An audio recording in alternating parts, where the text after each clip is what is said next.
Assalamualaikum warahmatullahi wabarakatuh. Salam sejahtera buat kita semua. Saudara-saudara sekalian, saya senantiasa berdoa mudah-mudahan saudara selalu dalam keadaan sehat sehingga bisa secara nyaman beraktivitas, khususnya bisa mengikuti perkuliahan pada kesempatan kali ini. Pada kesempatan ini, sesuai dengan silabus mata kuliah hukum perjanjian, saya akan bicarakan satu materi, yaitu syarat sahnya perjanjian.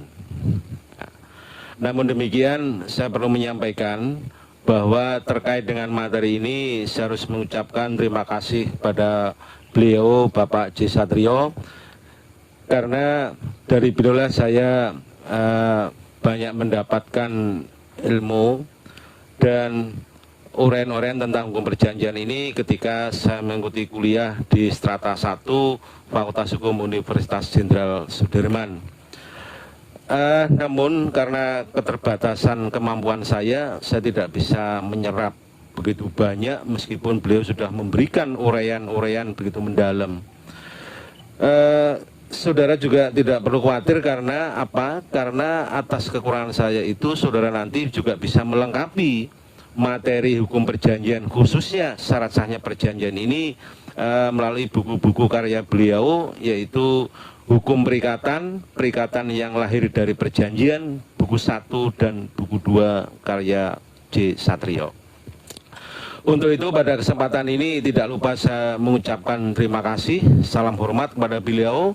Mudah-mudahan hingga hari ini beliau masih tetap dalam keadaan sehat meskipun sudah purna tugas. Demikian salam hormat saya buat Bapak J. Satrio.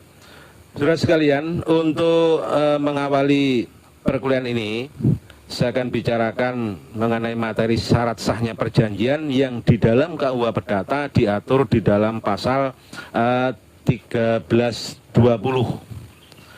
Pasal ini begitu terkenal, saya yakin bahwa semua mahasiswa hukum itu tidak asing mengenai pasal 1320 ini, apapun konsentrasi saudara ketika mengambil skripsi.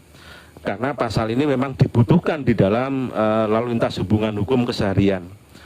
Di dalam pasal 1320 tentang syarat sahnya perjanjian ini harus juga dipahami bahwa termasuk syarat sahnya kontrak. Karena menurut KUH Perdata, istilah perjanjian itu identik dengan kontrak. Jadi sekali lagi, syarat sahnya perjanjian yang diatur dalam pasal 1320 ini juga diperuntukkan bagi yang oleh masyarakat dikenal dengan kontrak, tetapi kontrak dalam konteks perjanjian. Apa syarat-syaratnya yang diatur dalam pasal 1320? Di sana dikatakan bahwa untuk sahnya perjanjian itu diperlukan 4 syarat. Yang pertama adalah mengenai sepakat mereka yang mengikatkan dirinya. Kemudian yang kedua, kecakapan untuk membuat perjanjian. Yang ketiga, suatu hal tertentu. Dan keempatnya adalah kausa atau sebab yang halal. Nah, dari keempat syarat tersebut bisa kita bedakan menjadi 2 kelompok. Syarat yang pertama, syarat sepakat dan kecakapan ini karena melekat pada subjek yang membuat perjanjian biasa disebut dengan syarat subjektif. Sedangkan 2 syarat berikutnya karena terkait dengan isi perjanjian, yaitu objek prestasi perjanjian dan tujuan bersama para pihak, maka itu disebut syarat objektif. Nah, melihat syarat sahnya perjanjian sebagaimana disebut di pasal 1320, maka kita mendapatkan suatu konsekuensi.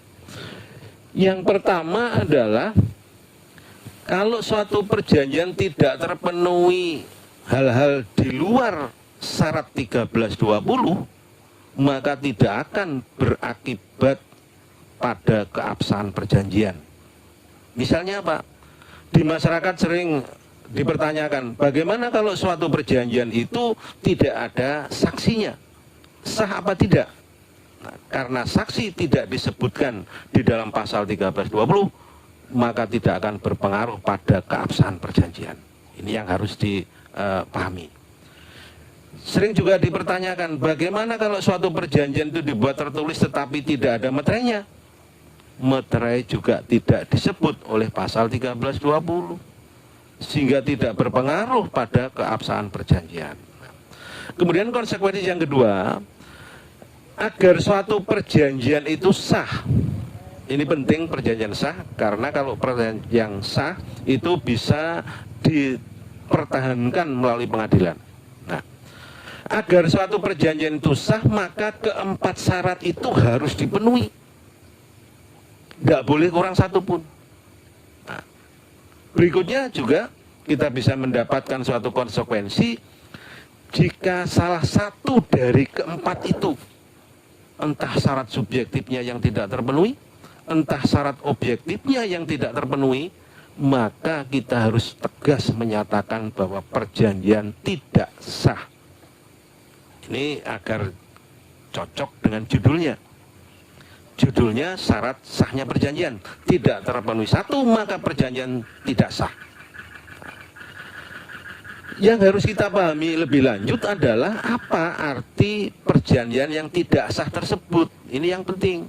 Nah, kalau kita pahami apa sebenarnya makna perjanjian yang tidak sah tersebut, saudara bisa melihat lebih jauh bahwa kalau perjanjian yang tidak sah itu disebabkan oleh syarat subjektif yang tidak terpenuhi, syarat subjektif itu bisa sepakat yang tidak terpenuhi atau kecakapan yang tidak terpenuhi, maka untuk tahu akibatnya kita harus meneliti pasal-pasal penjabaran dari pasal 1320. Antara lain yang terkait dengan syarat sepakat itu adalah apa yang ditentukan oleh pasal 1321. Di sana dikatakan bahwa tiada sepakat yang sah, berarti sepakatnya tidak sah. Tiada sepakat yang sah kalau sepakat itu diperoleh karena kekhilafan, karena paksaan, karena penipuan. Sepakatnya tidak sah. Lalu apa akibatnya kalau suatu perjanjian sepakatnya tidak sah? Kita meneliti lebih lanjut di dalam pasal 1449 KUH Perdata. Di sana dikatakan kalau ada suatu perikatan yang diperoleh karena kekhilafan, paksaan, penipuan, menerbitkan tuntutan untuk membatalkannya. Jadi bagi pihak yang merasa khilaf, bagi pihak yang merasa dipaksa, bagi pihak yang merasa tertipu, diberikan hak untuk menuntut pembatalan perjanjian seperti itu. Nah, kemudian bagaimana kalau misalnya syarat subjektifnya itu tidak terpenuhi oleh karena syarat yang kedua, ternyata pihaknya tidak cakap. Kita lihat di dalam pasal 1330, di sana disebutkan siapa yang tidak cakap. Kalau mereka yang disebut tidak cakap itu membuat satu perjanjian, maka kita melihat akibat hukumnya di dalam pasal 1446. Di sana dikatakan kalau ada perjanjian dibuat oleh orang yang tidak cakap, maka perjanjian itu batal dan atas tuntutan pihak yang tidak cakap itu dapat dibatalkan. Ya, berarti harus dituntut pembatalannya. Oleh sebab itu, para sarjana sepakat berdasarkan pasal 1449 dan 1446 tersebut, maka perjanjian yang tidak sah karena syarat subjektif tidak terpenuhi, perjanjian tersebut dapat dibatalkan. Nah, masih tersisa satu jawaban atau atas pertanyaan. Apa makna perjanjian yang tidak sah dapat dibatalkan tersebut? Nah, maknanya adalah kita secara teoritis bisa mengatakan bahwa perjanjian itu lahir. Perjanjian itu ada dan mengikat sebelum ada tuntutan pembatalan. Begitu. Karena apa? Karena yang timbul hanya hak menuntut pembatalan. Bagaimana kalau haknya tidak digunakan? Maka perjanjian itu mengikat. Bagaimana kalau hak menuntut pembatalan sudah daluarsa? Ya lahir perjanjian. Jadi di sini saudara mungkin agak menerima sesuatu yang janggal, ada perjanjian tidak sah tetapi mengikat. Nah, mengikatnya itu sampai ada pembatalan atau kalau tidak ada pembatalan, seperti itu. Berikutnya, bagaimana kalau perjanjian yang tidak sah itu disebabkan oleh syarat objektif yang tidak terpenuhi? Saudara bisa lihat di pasal 1334, di sana itu mengatur larangan memperjanjikan warisan yang belum terbuka. Itu dilarang oleh undang-undang. Termasuk juga kalau ada suatu perjanjian itu sebabnya atau kausanya tidak halal, oleh pasal tersebut dikatakan tidak punya kekuatan, yang oleh para sarjana itu dikatakan perjanjian tersebut batal demi hukum. Apa makna batal demi hukum dalam hal ini? Maknanya adalah perjanjian tidak pernah lahir, atau sejak semula perjanjian itu batal. Perjanjian itu tidak sah dalam arti dapat dibatalkan kalau syarat subjektif tidak terpenuhi, atau perjanjian itu batal demi hukum kalau syarat objektif tidak terpenuhi. Ini harus dibedakan secara tegas seperti itu. Saudara sekalian, untuk uraian syarat sahnya perjanjian sebagai pengantar saya cukupkan di sini dulu. Kemudian pada pertemuan yang akan datang kita akan bicara tentang sepakat, yaitu istilah yang sering kita dengar, sering kita ucapkan. Nanti akan kita urai seperti apa anatomi secara teoritis mengenai sepakat. Sekian, kurang lebihnya mohon maaf. Wassalamualaikum warahmatullahi wabarakatuh. Sampai bertemu kembali di lain waktu.